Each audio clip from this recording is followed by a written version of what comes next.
Wisconsin is part of the national elections center stage tomorrow night, and depending on how other battleground states go, we could become either more or less important as the night goes on. So what does a winning map look like for either party? News 3 Now's Naomi Coles breaks it down. It's basically part of the game book. To flip Wisconsin red, Republicans have to draw a line from southeast Wisconsin, around Milwaukee, and straight up north through Brown County without hitting one blue county. We're looking for the president to hold, overperform there. Republicans are hoping they'll get more votes than normal in Milwaukee County. I think that's could be a little bit of a game changer in this election. Based on conversations with several Wisconsin political experts on both sides of the aisle, Democrats have a lot of ways to get their blue map. But frankly, from what we're looking at, we're doing better in every part of Wisconsin. Both parties agree. Watch Brown and Outagamie counties. Even if they vote Trump, depending on the rest of the state, Democrats getting a 45% margin or higher there. That should be enough to be able to land a solid win here. Hillary Clinton took 41%. Barack Obama got more than 48%, and Brown was a Baldwin-Walker County in 2018.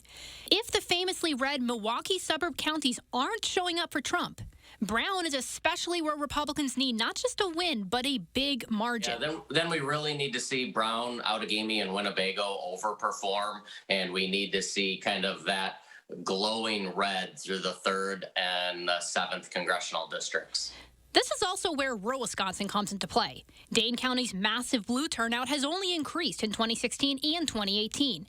Democrats expect similar in other smaller Democrat cities. So Republicans have to find thousands more votes than Trump got 4 years ago in northern and western Wisconsin to counter that.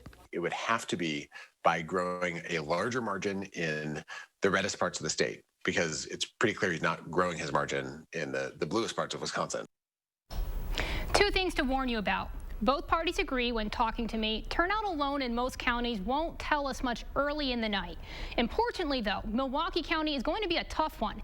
They count and report absentee ballots separately. That means Trump could show an early lead in early evening results. But until the absentee count is done, likely in the early hours of the morning, we really won't know how one of the biggest Democratic bases in the state turned out. And Eric, that puts us feeling a lot like 2 years ago, doesn't it? Yeah, that was the governor's race. It was, what, 1:30 in the morning.